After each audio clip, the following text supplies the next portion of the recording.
One and only CMR shopping mall మియాపూర్లో September 10న గొప్ప ప్రారంభం. Welcome to Suman TV. Dasara Navaratri ఉత్సవాలు ప్రారంభమయ్యే రోజునే దేశ ప్రజలకి తీపి కబురు అందించారు కేంద్ర ప్రభుత్వం. నిన్ననే నిర్మలా సీతారామన్ గారు జీఎస్టీ కౌన్సిల్ మీటింగ్లో సంస్కరణలకు నాంది పలికారు. పేదవాళ్ళకి ఇక నిత్యావసర వస్తువులు చౌకగా లభిస్తాయి. ఏదైతే నిత్యావసర వస్తువులు ఉన్నాయో అవన్నీ కూడా జీఎస్టీ స్లాబ్ ఇంతకుముందు 12%, 28% ఉండేది. ఈ స్లాబ్ రేట్ కంప్లీట్గా 5%కి 12 నుంచి 5% తగ్గించారు. 28%కి 18% తగ్గించారంటే పేద ప్రజలకి ఒక తీపి కబురుగా మనం చూడాలి. మోదీ గారు మూడోసారి ప్రధానమంత్రి అయిన తర్వాత పలు సంస్కరణలు తీసుకొస్తున్నారు. ఆ విధంగా గత 10 సంవత్సరాల్లో దాదాపు 30 లక్షల మంది పేదవాళ్ళకి ఒక ఊరట లభించింది. ఇప్పుడు 11వ సంవత్సరం 3వ టర్మ్ ప్రారంభమయ్యే రోజు జీఎస్టీలో సంస్కరణ తీసుకొస్తానని మొన్న 79వ స్వాతంత్ర దినోత్సవం రోజు ఎర్రకోట పైన ఆయన వాగ్దానం చేశాడు. అది చెప్పిందే తనుగా నిర్మలా సీతారామన్ గారు నిన్ననే ప్రకటించింది. అందరూ కూడా 100 కోట్ల మంది, 145 కోట్ల మంది జనాభాలో ఆల్మోస్ట్ చాలామంది పేదవాళ్ళు ఉంటారు, బిలో పావర్టీ లైన్ ఉంటారు, దారిద్ర్యరేఖ దిగునున్న వాళ్ళకి వాళ్ళకి ఊరట లభించినట్టే కదా. ఒకేసారి వాళ్ళ వ్యక్తిగత ఆరోగ్యం, జీవిత బీమా, హెల్త్ ఇన్సూరెన్స్ మొత్తం జీఎస్టీ అంతకుముందు 18% ఉండేది, 0 చేశారంటే దాన్ని బట్టి అర్థం చేసుకోవచ్చు. పేదవాడి కోసం వాళ్ళకి మెడికల్ ఎక్విప్మెంట్స్ కావచ్చు, షుగర్ టెస్ట్ చేసుకునే ఈ గ్లూకోమీటర్ కావచ్చు, టెస్ట్ స్క్రిప్ట్స్ కావచ్చు, దాంట్లో 12 నుంచి 5% తగ్గించారు. డయాగ్నోస్టిక్స్ కిట్స్ కూడా 12%, 5% తగ్గించారు.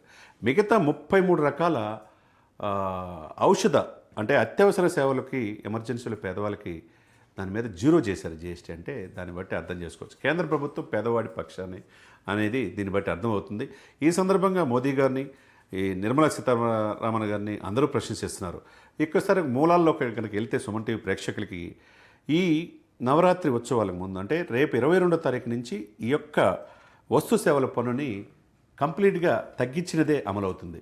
అంటే 5%, 18% మాత్రం ఉంటుంది. దీనివల్ల టూత్ పేస్ట్లు, తర్వాత హెయిర్ ఆయిల్, తర్వాత ఇంట్లో వాడుకున్న నిత్యావసర వస్తువులు మొత్తం కంప్లీట్గా 18% నుంచి 5% తగ్గుతాయి. అంటే పేదవాడికి మరింత మంచి ఉత్సాహం వచ్చే న్యూసే ఇది.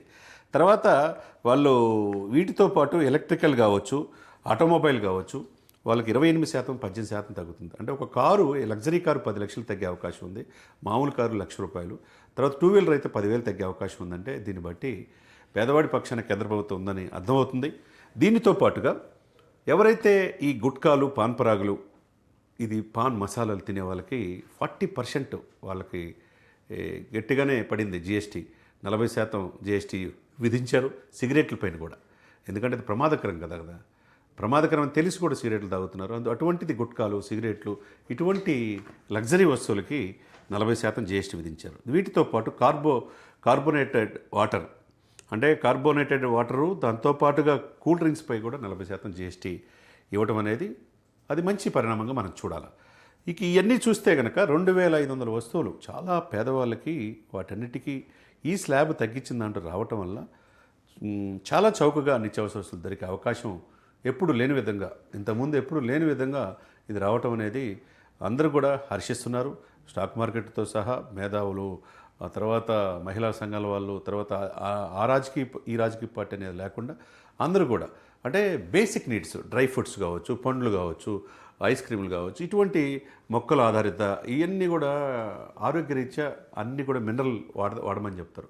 ఇవన్నీ కూడా దీని కింద వచ్చినాయి. అన్నీ కూడా రేట్లు తగ్గుతున్నాయి. దీన్ని బట్టి మనం అర్థం చేసుకోవచ్చు కేంద్ర ప్రభుత్వం పేదవాడి పక్షాన్ని.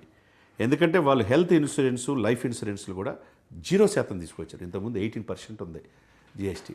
అంటే దాన్ని బట్టి మనం అర్థం చేసుకోవచ్చు ప్రతి ఒక్కటి కూడా. ఇకపోతే మనం వాడుకునే లగ్జరీస్ చెప్పులు 2,500 నుంచి షూస్ కావచ్చు, చెప్పులు కావచ్చు, దాటితే ఆ స్లాబ్ పరిధిలోకి వస్తే తప్పితే మిగతా అన్నీ కూడా వీటితో పాటు కూడా ఏసీ రేట్లు కూడా కంప్లీట్గా తగ్గినాయి. కాబట్టి పేదవాళ్ళలో ఏదైతే వాడతారో నిత్యావసరం, నిత్య జీవితంలో అవన్నీ కూడా ఈ స్లాబ్ పరిధిలో తీసుకురావడం అనేది అందరూ హర్షిస్తున్నారు. ఇది ఒక శుభవార్తగా మనం చూడాలి. కేంద్ర ప్రభుత్వం తీసుకున్న ఈ స్టెప్స్ వల్ల, ఈ యొక్క జీఎస్టీ కౌన్సిల్ తీర్మానాల వల్ల రేపు 22వ తారీఖు నుంచి దసరా ఉత్సవాలు, దసరా దీపావళి ముందే వచ్చిందనే ఫీలు పేదవాళ్ళు కలగటం అనేది హర్షించదగ్గ పరిణామంగా మనం చూడాలి.